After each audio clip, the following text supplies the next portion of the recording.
Theorem number 2 है students, lines and polygons का पहला थ्योरम हम कर चुके हैं। दूसरा थ्योरम है if sides of a triangle is extended.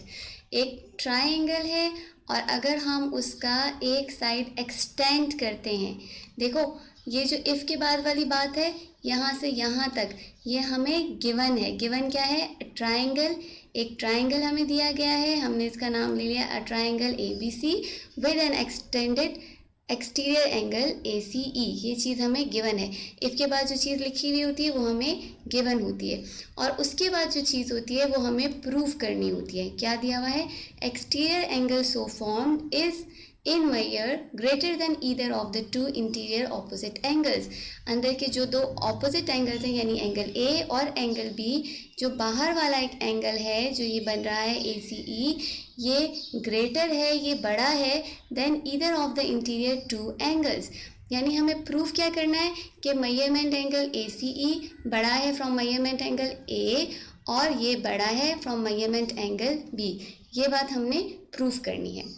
हम सबसे पहले मुझे क्या करते हैं स्टूडेंट्स, जब टेस्ट देते हैं तो वो गिवन टू प्रूव और कंस्ट्रक्शन वगैरह नहीं लिखते, वो डायरेक्ट स्टेटमेंट्स एंड रीजंस पे चले जाते हैं।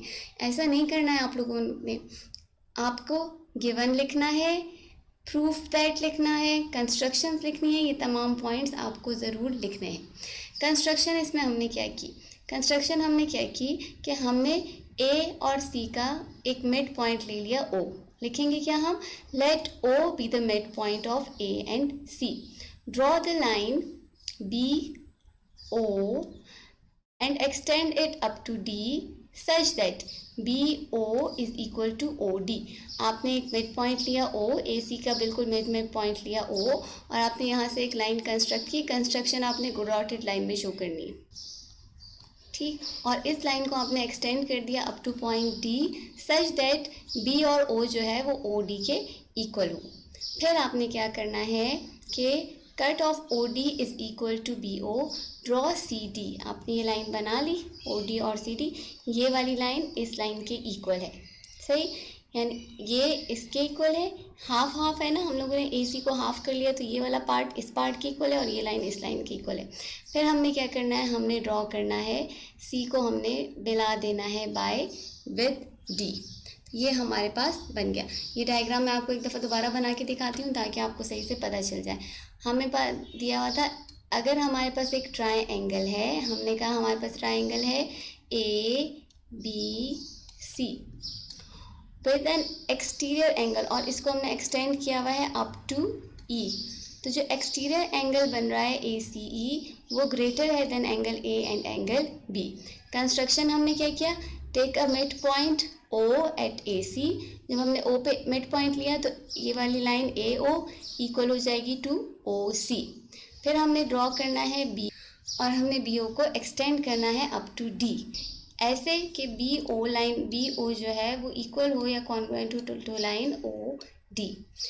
Then join C with D। C को हमने D से ज्वाइन कर लिया। बेटा अब हमें क्या करना है? हमने ये प्रूफ करना है कि जो एक्सटीरियर एंगल होता है किसी भी ट्राइंगल का, जो एक्सटीरियर, ये जो बाहर वाला एंगल होता है वो इसके अंदर वाले एंगल से बड़ा होता है। स्टेटमेंट हमारे पास क्या है? In triangle AOB is correspondent to triangle COD। यानी ये जो ट्राइंगल हमने बनाया AOB ये कॉरेस्पॉन्डेंट है टू ट्राइंगल COD। दिखने में हमें एक जैसा लग रहा है। हम कैसे बताएंगे कि ये वाकई इसके कॉन्ग्रुएंट है या नहीं? दो ट्राइंगल्स को एक दूसरे के कॉन्ग्रुएंट प्रूफ करने के लिए हमारे पास दो सिस्टम्स होते हैं। एक होता है एंगल साइड एंगल पोस्टुलेट और दूसरा होता है साइड एंगल साइड पोस्टुलेट। यानी आप अगर दो ट्राइंगल्स की दो साइड्स और एक एंगल इक्वल है, या दो एंगल्स और कोई एक साइड इक्वल है, तो हम कहते हैं कि दोनों ट्राइंगल्स कॉन्ग्रुएंट हैं। यहाँ पर हमें प्रूफ करना है कि या तो इसकी कोई दो साइड्स और एक एंगल, या दो एंगल्स और एक साइड इक्वल हो, तब हम कहेंगे कि ये दोनों ट्राइंगल्स कॉन्ग्रुएंट हैं। So starting with the side OC, देखो AO is equal to OC। ये वाली लाइन इस लाइन के इक्वल है। हम इन दोनों ट्राइंगल्स को कह रहे हैं ये दोनों ट्राइंगल कॉरेस्पॉन्डेंट है। अभी तक हमने इनको कॉन्ग्रुएंट प्रूफ नहीं किया, हमने इनको कॉन्ग्रुएंट यानी बिल्कुल एक जैसा ये हमने प्रूफ करना है। इसके लिए हमने कहा A O is equal to O C. हमने कंस्ट्रक्शन किया था, हमने एक लाइन को हाफ में काट दिया था, इसलिए ये वाला पार्ट इस पार्ट के इक्वल था, तो हमने कहा A O is equal to O C, line A O is equal to O C, ये था हमारी कंस्ट्रक्शन। फिर angle A O B is equal to angle A O C, ये वाला एंगल इस एंगल के इक्वल है। Angle A O B is equal to angle C O D. ये क्यों इक्वल है? क्योंकि ये वर्टिकल एंगल्स हैं। फर्स्ट थ्योरम में हमने पढ़ा कि वर्टिकल एंगल्स, हमने जब यूं करके एंगल्स बनाए थे, हमने कहा जब वर्टिकली ऑपोजिट एंगल्स जो होते हैं वो इक्वल होते हैं, तो ये वर्टिकली ऑपोजिट एंगल्स हैं, इसलिए ये दोनों एंगल्स इक्वल होंगे। इसमें आप वर्टिकल एंगल्स लिखोगे, ठीक है। और अगर आपने डिटेल लिखनी है तो बहुत अच्छा होगा कि थ्योरम 1 की जगह आप थ्योरम 1 का स्टेटमेंट लिख दो कि vertically opposite angles are congruent. फिर उसके बाद line B O is equal to line O D. अब ये देखो, एक लाइन हमने ये प्रूफ की, दूसरी लाइन हम ये प्रूफ करें कि ये वाली लाइन इस लाइन की इक्वल है। ये भी हमने कंस्ट्रक्शन की थी, हमने ड्रॉ की थी एक बी ओ और उसको हमने इक्वल बनाया था ओ डी के, तो दोनों लाइन्स हमने कहा था हमने इक्वल ली हैं। इसलिए अब क्या हुआ, ये वाली साइड इस साइड के इक्वल हो गई, ये साइड इस साइड के, और एक एंगल इक्वल हो गया।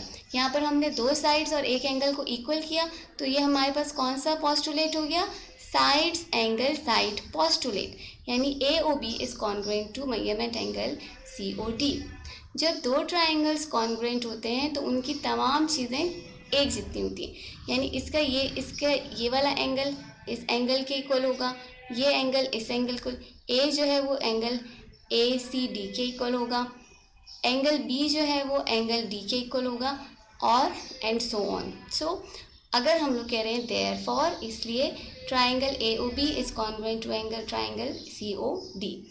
Measurement angle A is equal to measurement angle O C D, इसलिए मेजरमेंट एंगल ए, ये वाली जो मेजरमेंट है ये इक्वल है to measurement angle O C D, वो इस सी के इक्वल है। A is equal to O C D, इस एंगल के इक्वल है। लेकिन हमें ये पता है कि जो हमारे पास एंगल ए सी ई है वो किसके इक्वल है? O C D plus D C ई।